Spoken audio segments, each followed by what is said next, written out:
Venom comes from the director of Zombieland, Ruben Fleischer, and stars Tom Hardy as Eddie Brock, who becomes Venom eventually when an alien symbiote bonds with him. Spider-Man has always been super important to me. Ever since I was a child, I've always loved this character, and Venom has always been my favorite Spider-Man villain.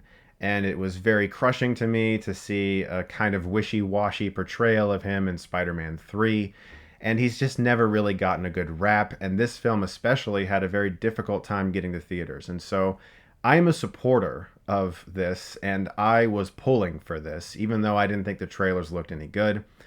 I didn't like this movie at all. I think that it's a massive misfire. There are a lot of scenes throughout the film, however, that give you a hint at what this film could have been.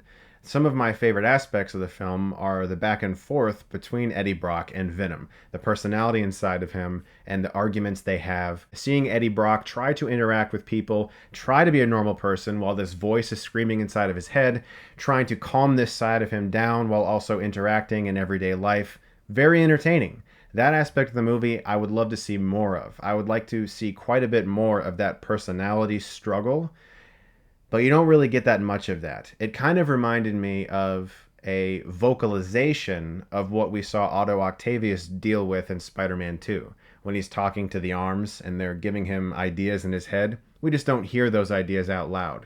Now in Venom, we get to see and hear Venom interacting with Eddie Brock, and it adds a lot of humor to the film. And that's about where it ends for me in regards to positives.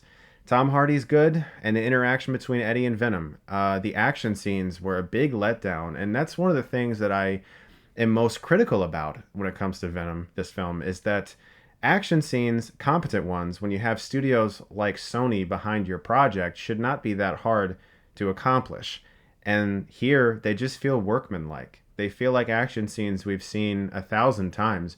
There's nothing really to differentiate it from other action scenes except for the fact that there's Venom in the middle of it. And he doesn't really do anything unique, and a major issue here is that we have a PG-13 rating. And most fans, including myself, were really pushing for an R rating. I mean, we live in a world now where Deadpool 1 and 2 and Logan were extremely successful.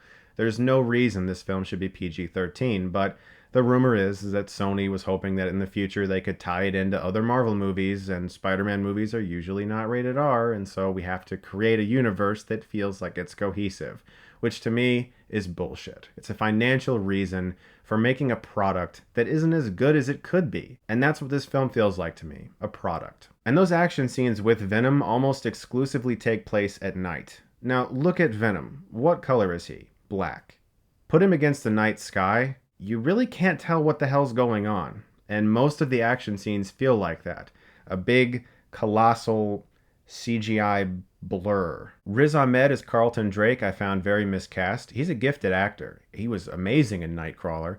But here as this very angry, intimidating businessman who's very into science and really wants to create something new, apparently for the good of humanity, while he's also just this really cold person who does not care if someone dies and likes to use homeless people to experiment on. He just didn't really sell that. But this leads me really to my biggest problem with the film. The villain could be considerably better if the script gave him better things to say and do. Because this is a very jumbled screenplay that goes many different places. The tones don't always work. It goes from being a very funny film to almost a horror film that feels like body horror, kind of David Cronenberg-esque. But it's so glossy and Hollywoodized and CGI heavy. It really, the best way I can describe it is if you just look at The Amazing Spider-Man 1 and 2. It feels like it fits in that universe. All these blue laboratories, and it just doesn't look real. It looks fabricated. And that script does this movie no favors. It feels like scenes were filmed and then rewritten and filmed again, but then they don't match up with things that have already been said. The film feels like it came off of a conveyor belt, and for some people that might be exactly what you want. You might really want a scene where Venom grabs a goon and eats him, but they cut away from all of that and you just see someone's reaction to it. If that's the type of movie you want to see, then go ahead and enjoy Venom, but as someone who expects a lot more Out of people who have the rights to this character, this was just massively disappointing for me. But Michelle Williams, too, a fantastic actress, has such a thankless role with hardly any screen time. She had more screen time in Halloween H2O. I'm gonna give Venom a C-. Also, Sony, you have got to stop putting things in trailers that are very important to the film. Just stop. If you've seen the trailer for this movie, just like The Amazing Spider-Man 2, you have seen very specific parts of the film that are meant to be important. You can go into the movie, see the tension of something set up, and you're thinking in your head, I've seen this entire scene in the trailer. It's sad. It really is.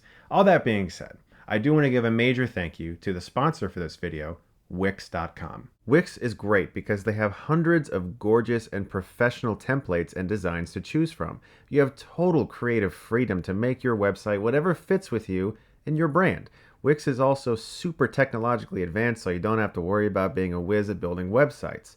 You also have access to unlimited pages and top-grade hosting, which is really a necessity for every website owner. This is the homepage for my Dark Forest Pictures website, which is the production company that I started when I was 14 years old that I'm now turning into a real company to produce short films and hopefully feature films in Ohio and help boost the freedom of the independent creators in my home state. And pretty soon you're going to have a lot more information on this website about future films that I'm hopefully able to develop. And so if you go to this website that I've linked here, you can learn more about how you can create your own Wix website. But I'm very thankful to Wix for allowing me to create that website and for making it be a fun experience. Please do visit the website I've linked here to learn more about how you can create a website of your own.